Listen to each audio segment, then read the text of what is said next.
तो जैसा कि आपको पता है कि हमारी सीरीज शुरू हुई है जिसमें हम ओल्ड ईयर के सारे पेपर जेट के कराने वाले हैं। तो आज हम बायोलॉजी का पेपर डिस्कस करने वाले हैं एवं 2022 का केमिस्ट्री व एग्रीकल्चर का पेपर भी हमने करा दिया है, जिसकी लिंक डिस्क्रिप्शन में है, जाकर देख सकते हो। और आपको यहाँ पर वहाँ से नहीं देखें तो आप लास्ट में एंड स्क्रीन में आपको वो दोनों दिख जाएंगे, वहाँ पर क्लिक करके देख सकते हो। तो पहले अपन इस वीडियो को स्टार्ट करते हैं। तो मैं आपको बता दूं कि ये आपने एक अच्छी सब्जेक्ट एग्रीकल्चर के अंदर प्रवेश ले रहे हो जेट के अंतर्गत। 11th 12th आप किसी भी सब्जेक्ट से कर लो, चाहे बायोस कर लो, मैथ्स से कर लो, एग्रीकल्चर से कर लो। लेकिन जब आप जेट का एग्जाम देते हो तो यानी मतलब कि आप एक एग्रीकल्चर विषय के अंतर्गत प्रवेश करने जा रहे हो। और आपको पता है कि एग्रीकल्चर विषय का दबदबा है। एग्रीकल्चर विषय का इस समय दबदबा इतना ज़्यादा हो जा रहा है कि इस दबदबे को एक तरीका देख सकते हो कि प्रकृति का दबदबा है, दबदबा इसका चलेगा। तो आप हमारे चैनल एग्रीकल्चर नॉलेज को सब्सक्राइब कर लीजिए, क्योंकि एग्रीकल्चर संबंधित सारी जानकारी इस पर आती रहेंगी। ठीक है, तो चलो इस वीडियो को स्टार्ट करते हैं। सबसे पहले बात कर लेते हैं कि फर्स्ट क्वेश्चन की तरफ। पीनियल ग्रंथि में मौजूद होती है, पीनियल ग्रंथि कहाँ मौजूद होती है, ये पहला सवाल था कि पीनियल ग्रंथि कहाँ मौजूद होती है। तो उसमें आपको चार ऑप्शन है: मध्य मस्तिष्क या पृष्ठीय भाग पर, पश्चिम मस्तिष्क या पृष्ठीय भाग पर, अग्र मस्तिष्क या पृष्ठीय भाग पर, उग्र मस्तिष्क या उदर भाग पर। देखो, सबसे पहले सवाल के बारे में बात करूं, ये सवाल आपको माइंड मतलब कि जो माइंड से दिया गया है, वैसे मस्तिष्क से, लेकिन मस्तिष्क आपके सिलेबस में नहीं है। मस्तिष्क आपके सिलेबस में नहीं है, लेकिन मस्तिष्क की जो ग्रंथियां उनके बारे में दिया गया है। मस्तिष्क की ग्रंथियां आप ना, ग्रंथियां आपके सवाल में ना मस्तिष्क आपके सवाल में। फिर भी ये है दे दिया गया सवाल, लेकिन अब जो दे दिया उसको छोड़ तो सकते हैं। लेकिन इसका जो अपन का आंसर होगा वो होगा अग्र मस्तिष्क के पृष्ठीय भाग पर। काफ़ी बच्चों ने 2022 में अवॉइड किया था। उस समय मैंने भी एग्जाम दी थी, मैंने भी अवॉइड किया था, क्योंकि ये हमारे सिलेबस में नहीं, सिलेबस आउट ऑफ सिलेबस है। एक दो सवाल तो आउट ऑफ सिलेबस आते हैं, आपको सबको पता। अब नेक्स्ट क्वेश्चन की तरफ आगे बढ़ते हैं। नेक्स्ट क्वेश्चन क्या कहता है कि देख सकते हैं क्वेश्चन नंबर 42, क्योंकि 40 तक एग्रीकल्चर के क्वेश्चन थे, इस वजह से ये 41 और 42 और 40 तक एग्रीकल्चर क्वेश्चन आपने देख लिए। ठीक है, नहीं देखे हैं तो आप मेरे डिस्क्रिप्शन में एग्रीकल्चर की प्लेलिस्ट बनी हुई है पुराने ईयर की, वहाँ पर 2022 का एग्रीकल्चर का पेपर देख सकते हो। यहाँ पर आपको ऊपर आई बटन दिख रहा है, उस पर क्लिक करो, वहाँ से जाकर के एग्रीकल्चर की चैनल पेपर देख सकते हो। यहाँ पर पूरा वीडियो हो जाने के बाद लास्ट में एंड स्क्रीन पर आपको एग्रीकल्चर केमिस्ट्री दोनों पेपर दिख जाएंगे, वहाँ पर जाकर देख लेना। तो चलो 42वें क्वेश्चन की बात करते हैं। तो 42 क्वेश्चन है, निम्नलिखित में से किस फाइलम के जंतुओं की गुहा होती है। तो आपको बताना है कि किस फाइलम के जंतुओं में गुहा होती है। एक क्वेश्चन को ढंग से पढ़ लेना कि किस फाइलम के जंतुओं में गुहा होती है। Porifera, Coelenterata, Platyhelminthes, Annelida. ये जो सवाल है, ये सवाल दिया गया है वर्गीकरण से। कौन से वर्गीकरण से? जंतु वर्गीकरण से। जंतु वर्गीकरण और पादप वर्गीकरण, ये दो टॉपिक हैं जिनसे ज़्यादातर सवाल पूछे जाते हैं। हाँ गाइस, अगर आप जेट की तैयारी कर रहे हो तो इन टॉपिकों को बायोलॉजी के लिए अच्छे तरीके से पढ़ना, क्योंकि ये बायोलॉजी का बहुत सारे नंबर का जो अटैच है उसको ग्रहण करते हैं, मतलब कि बहुत सारे क्वेश्चन इसी में से आते हैं। ठीक है, तो इसका सवाल तो आप सबको पता है, एनिलिडा होता है। क्योंकि आपको बता दूं कि फाइलम जंतुओं में शरीर की गुहा होती है। कुछ फाइल, ये सारे फाइलम जंतु हैं, लेकिन इसमें से जो गुहा होती है वो इसमें होती है, एनिलिडा में। जंतुओं में गुहा किस में होती है? एनिलिडा में, एनिलिडा में। ठीक है, तो निम्नलिखित में से किसके द्वारा अतिरिक्त सभी से ज़्यादा PGR मिलकर घटना को प्रभावित करते हैं। एक मिनट में आपको दोबारा क्वेश्चन पढ़ के बता दूँ, शायद सही नहीं लिखा होगा। कि निम्नलिखित में से किसके अतिरिक्त सभी ज़्यादा PGR मिलकर घटना को प्रभावित करते हैं। बीजों, कलियों, प्रसूति, सीकांक, विलंगन, बोल्टिंग। तो सबको पता है कि बोल्टिंग एकमात्र ऐसा है जिसके तहत सारे PGR मिलकर प्रभावित करते हैं। ठीक है, अब बात करते हैं नेक्स्ट की तरफ। 44वां, टेक्सोनोमिकल ऑर्डर का सही क्रम कौन सा है। टेक्सोनोमिकल ऑर्डर का, अब आपको पता है कि टेक्सोनोमी जो होता है उसका ऑर्डर होता है, जिसमें सबसे पहले प्रजाति, जीनस, परिवार, क्रम, विभाजन। ये देखो, ये वाला ये सबसे बेस्ट क्रम है, और इस क्रम को याद कर लेना, कितना सरल सवाल है। ये सब एक क्रम को शुरू में जब आप वर्गीकरण पढ़ते हो टेक्सोनोमी, जब शुरुआत में यही बताया जाता है कि क्रम क्या है। अब जिन्होंने ये नहीं, इस पर नहीं आता, वो तो फिर क्या कर सकता है। प्रजाति शब्द किसने गढ़ा। सबसे पहले आपको वैज्ञानिकों नाम सारे याद करने, क्योंकि वैज्ञानिक नाम जरूर, एक से दो वैज्ञानिक नामों के क्वेश्चन जरूर आते हैं। अरस्तु ने, कार्ल लिनियस ने, जॉन रे ने, चार्ल्स डार्विन। सबको पता है कि जॉन रे ने प्रजाति शब्द का खोज की। ठीक है, अब बात करते हैं कि अर्धसूत्री विभाजन सिनेप्सिस किसके द्वारा होता है। जो अर्धसूत्री विभाजन होता है, अर्धसूत्री विभाजन यानी लैंगिक प्रबंध द्वारा अर्धसूत्री विभाजन होता है, वो सिनेप्सिस किसके द्वारा होता है। लेप्टोटीन के कारण, पैकेटीन के कारण, जैगोटीन के कारण, डिप्लोटीन के कारण। मैं बता रहा हूँ, इस सवाल को जो बता देना बंदा वास्तव में वो होशियार है। ये बहुत ही एक अलग प्रकार का सवाल है, आप एक बार देख सकते हो किस किस का आंसर आता है। वो कमेंट में एक बार अपना ये चीज़ जरूर लिख दे कि मुझे 40वें क्वेश्चन का आंसर आता था पहले से, मैं बताऊंगा उससे पहले से आता था, तो उसे मान जाऊंगा। ठीक है, वैसे यहाँ पर भी ऑप्शन लिखा होता है C, लेकिन इसको न देखकर खुद पर आता हो अच्छे तरीके से, तो वो होना चाहिए। वैसे इसका आंसर जाएगोटीन है, लेकिन खुद पर आता हो मेरे अंदाज से कोई बंदा हो ऐसा, तो मैं उसे मान जाऊंगा भाई। ठीक है, 47 जो क्वेश्चन है, 47 जो क्वेश्चन है, पुष्प के डंठल को क्या कहते हैं? अब इस सवाल को भी किसी पर नहीं आए तो क्या करें यार, पुष्प के डंठल को क्या कहेंगे? सीधी सी बात है, आराम से लिखा हुआ है यहाँ पर। पुष्पाक्ष, पेरिटॉल, ब्रंथ एवं सेपिट्यूल। ब्रंथ पुष्प के डंठल कहते हैं, वैसे काफियों ने पुष्पाक्ष कर दिया होगा, पुष्प का अक्ष होता है पुष्पाक्ष, ठीक है, नहीं कि पुष्प का डंठल, ठीक है। अब बात करें 48 क्वेश्चन है, लिंग में जड़ों में किस भाग को मूल भाग कहा जाता है? अब निम्नलिखित में से जड़ों के किस भाग को मूल भाग भी कहा जाता है? मतलब कि आपको जड़ों का कोई ऐसा भाग बताना हो जिसे मूल भाग कहा जाता है। मूलगोप, कोशिका विभाजन क्षेत्र, कोशिका विवर्धन क्षेत्र, कोशिका परिपथ। जब आप जड़ पढ़ते हो, जड़ को 3 भागों में विभाजित जाता है, एक तो नीचे नीचे का होता है, एक ऊपर ऊपर ऊपर। नीचे नीचे मूलगोप लगी होती है, तो ये मूलगोप तो वो होती है, वो ये नहीं होगा। लेकिन कोशिका परिपक्वता क्षेत्र होता है, इसे मूल क्षेत्र कहा जाता है, क्योंकि यहीं से कोशिका का विभाजन होता है और जड़ वृद्धि करती है। समझ रहे हो, कोशिका का विभाजन होकर जड़ वृद्धि करती है, इसलिए इसे ही कहा जाता है। 49वें नंबर में सी3 चक्र में से क्वेश्चन आते आता है, इसमें भी आ गया, ठीक है। स्टार्च के एक अणु के उत्पादन के लिए कितनी बार सी3 चक्र को पूरा होने की आवश्यकता है? तो इसमें सवाल में आपको आंसर बताना है कि जो स्टार्च का एक अणु का उत्पादन के लिए सी3 चक्र को पूरा होने में आवश्यकता होती है 2 बार, 6 बार, 4 बार या 8 बार। तो सबको पता है कि इसके लिए आपको 6 बार की जरूरत होती है, क्योंकि सीधी सा क्वेश्चन है, इसमें आपने काफ़ी बार आप पढ़ते होंगे, जब आप शुरू में पढ़ते हो तो आपको पता है कि चक्र एक बार चलता है, फिर 2 बार चलता है, फिर 3 बार, 4, 5, 6 बार चक्र चक्र चलता है, जब जाकर इसकी इसकी ज़रूरत पूरी होती है। तो इसका आंसर बी होगा, किसी को भी दिक्कत नहीं होगी बी आंसर करने में, सरल सवाल है। अब 50वां क्वेश्चन है कि परिरंभ, दृढ़ोतक, अर्धचंद्राकार पट्टियाँ पाई जाती हैं। आपको बताना है कि परिरंभ में दृढ़ोतक की अर्धचंद्राकार पट्टियाँ पाई जाती हैं एकबीजपत्री तने में, द्विबीजपत्री तने में एवं द्विबीजपत्री मूल में, इसमें, ठीक है। और एकबीजपत्री मूल में, कि एक बीजपत्री मूल में पाई जाते हैं, द्विबीजपत्री मूल में पाई जाती हैं, द्विबीजपत्री तने में पाई जाती है, एकबीजपत्री तने में पाई जाती हैं, बताना है आपको। तो मैं आपको बताता हूँ कि परिरंभ की दृढ़ोतक जो अर्धचंद्राकार पट्टियाँ होती हैं वो तने में पाई जाती है, न कि किसी मूल में। तो इन दोनों को तो आप आराम से भी क्रॉस कर सकते हो।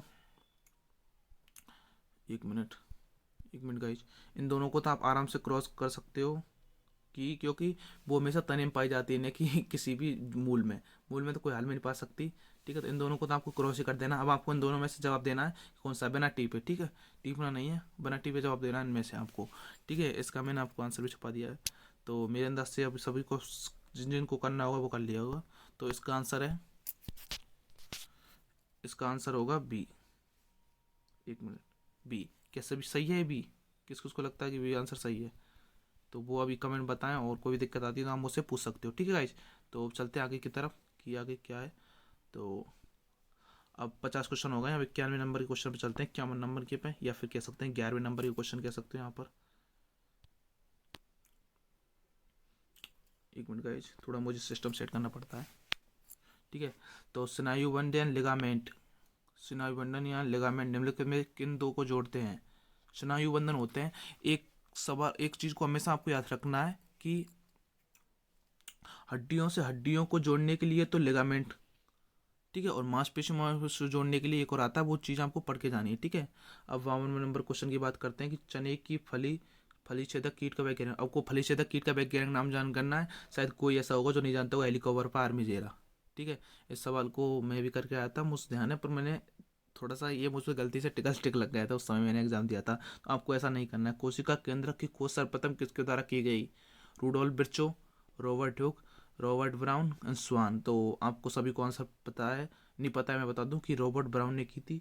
जिसको इसका आंसर पहले से पता था कमेंट बता दें। और भारत में पारिस्थितिकी का जनक किसे कहा जाता है? पारिस्थितिकी के जनक रामदेव मिश्र हैं, सबको पता है, किसी को कोई दिक्कत नहीं होगी। ऐसे सवाल तो भाई साहब जब आते हैं पेपर में तो बहुत ही एक खुशी सी होती है कि सवाल आ रहे हैं। द्विबीजपत्री तने खुले, यहाँ एक अब सवाल आया थोड़ा कठिन सा। द्विबीजपत्री तने में संवहनी मंडल होते हैं, खुले स्टार्च एंडार्च, बंद स्टार्च एंडार्च, खुले संयुक्त एगचार्च, बंद संयुक्त एगचार्च। तो सबको देखो आंसर तो इसका ये है ए, पर मैं बता दूं ये अवॉइड करने वाला क्वेश्चन था, उस समय में ये अवॉइड करने वाला क्वेश्चन था, क्योंकि इस सवाल को करना एक बहुत ही रिस्क था, और जिसमें आपको हारने के चांस ज़्यादा थे इस सवाल के थ्रू। समझ रहे हो मेरी बात, इस सवाल के थ्रू आपको हारने के चांस ज़्यादा थे। तो आपने जिन्होंने जिनको बिल्कुल कंफर्म था। वैसे इस सवाल को मेनली कम पढ़ा जाता है काफी लोगों द्वारा, लेकिन किसी ने पढ़ा था तो अच्छी बात है, लेकिन नहीं कोई अवॉइड कर सकते थे। लेकिन में से किसकी कोशिका भित्ति सेलुलोज की नहीं बनी होती। सबको पता है कि एक कवक ऐसी चीज होता है जिसकी कोशिका भित्ति काइटिन की बनी होती है। तो इस यहाँ से ये दिया आंसर आ जाएगा। सबको पता होता है कि अब कवक ये सब एक मात्रा है जो उसकी कोशिका भित्ति काइटिन की बनी होती है। अब 57 नंबर के क्वेश्चन बात करते हैं। 57 नंबर क्वेश्चन क्या कह रहा है, तो भोजन में नियासिन की कमी से निम्न में से कौन सा रोग वो जो लक्षण होता है, पेलेग्राम, मेरस्मस, सरक्रोदा, रिकेट्स। ठीक है, तो होता है पेलेग्रा को होता है नियासिन। नियासिन क्या होता है, B3। अब मैं चलो मैं आपको और बताता हूँ नियासिन के बारे में थोड़ा सा। नियासिन होता है B3 नियासिन, और नियासिन की कमी से पेलेग्रा रोग होता है। ठीक है, अब AB और रक्त समूह O की विशेषता होती है कि AB और रक्त समूह, आपको सब इसको ध्यान मत दो, आप तो सिर्फ ये देखो कि O की विशेषता कौन सी है इनमें से। आपको जो चार ऑप्शन है इनमें से O की विशेषता बतानी है। एक बार समझ में आया। कंफ्यूजन इसमें आपको इस प्रकार से हो सकता है कि यहाँ पर दे रखा है कि ABO रक्त प्रणाली में समूह में से O की विशेषता है, तो यहाँ पर काफ़ी कन्फ्यूजन होता है। लेकिन मैं तो सिर्फ आपको इतना सा ही सलाह देता हूँ कि आप सिर्फ इतना कीजिए कि कैसे भी करके, एक मिनट मैं आपको थोड़ा सा वो बताता हूँ। देखो, आप कैसे भी करके इन दोनों को भूल जाइए कि यहाँ पर ये कुछ लिख रहा है। ठीक है, अब आपको सिर्फ जवाब देना है कि ये जवाब देना है कि रक्त समूह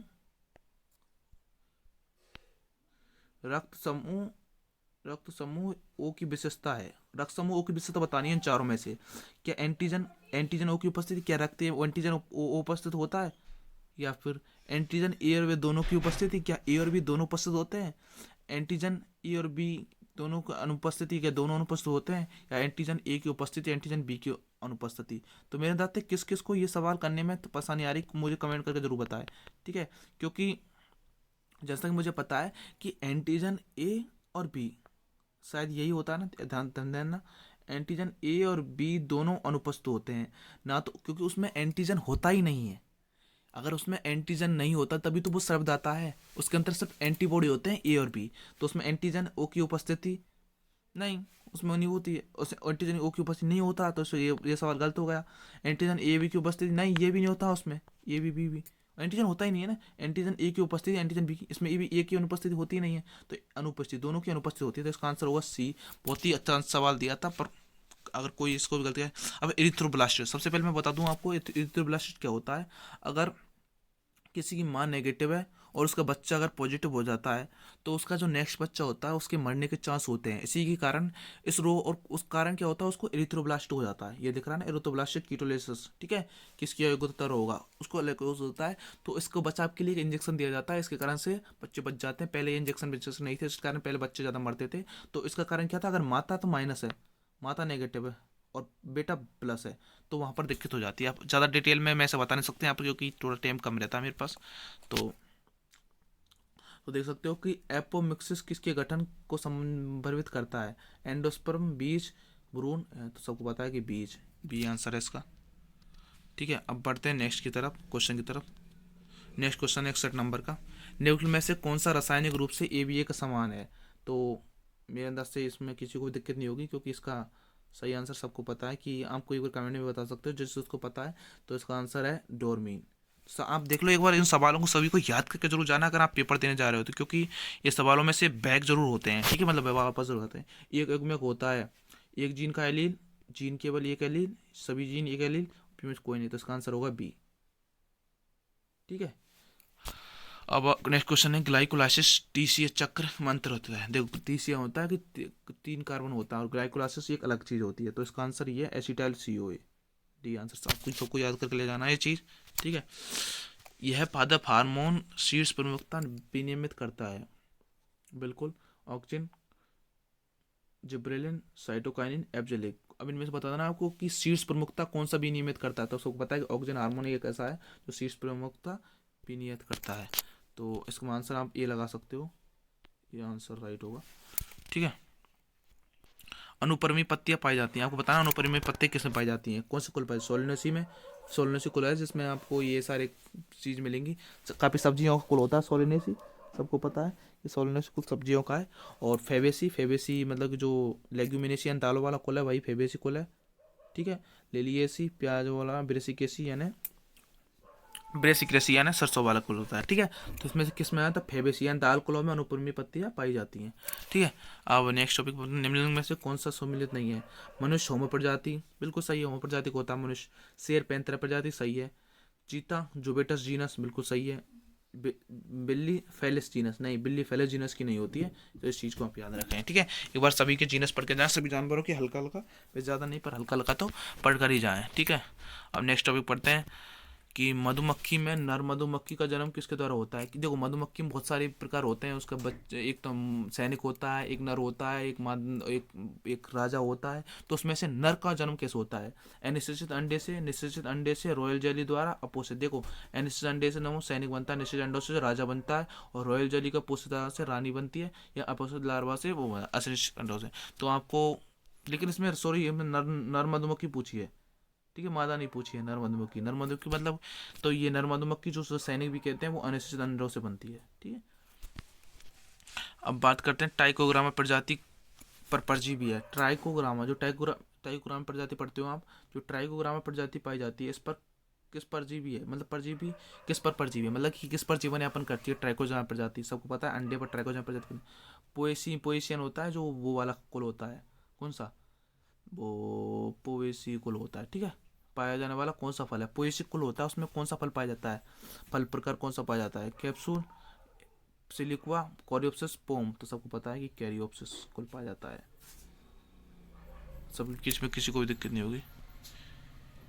निम्नलिखित में से कौन प्रोटोजा का उदाहरण नहीं है, पैरामीशियम, यूक्लेना, ओवेलिया, प्लास्मोडियम, ओवेलिया, ठीक है। अब ये 70 क्वेश्चन हो चुके हैं, अभी थोड़े से क्वेश्चन हो रही हैं, अब इनको भी अब कर लेता हूँ, फिर वीडियो को एंड करूँगा, क्योंकि इसमें सिर्फ मैं आपको बायोलॉजी बता रहा हूँ और एग्रीकल्चर केमिस्ट्री मैंने बता दी है, जिसको आपको लास्ट में बता दूंगा कि कहाँ से देखना है।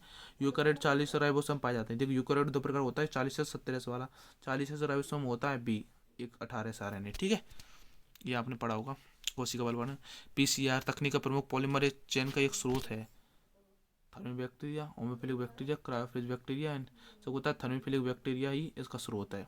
पीसीआर जानते हो, पॉलीमरेज चेन रिएक्शन, जिसकी खोज कैलिमुलेशन ने की थी। सबसे अधिक जीन किस पर पाए जाते हैं, सबसे अधिक जीन पाए जाते हैं गुणसूत्र 1 पर, और सबसे कम जीन पाए जाते हैं गुणसूत्र X पर।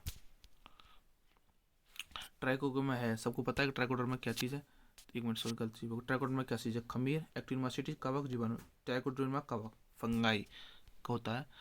और नोटोकॉर्म गैस्टुला, एक मिनट, नोटोकॉर्म गैस्टुला किस परत से विकसित होता है, मेमोडस, एक्टोडर्म, एंडोडर्म, पायरिडर्म। सबको पता है कि मेसोडर्म से नोटोकॉर्म गैस्टुला की परत विकसित होती है। वैसे थोड़ा टफ क्वेश्चन है, अवॉइड भी कर सकते हो ऐसे क्वेश्चनों को। जल में सूक्ष्मजीव के साथ पूर्वोपचार करने की प्रक्रिया, एक बार देख सकते हो, इस बार क्वेश्चन देखना पढ़ना आपको, मैं उन्हें हटा देता हूँ।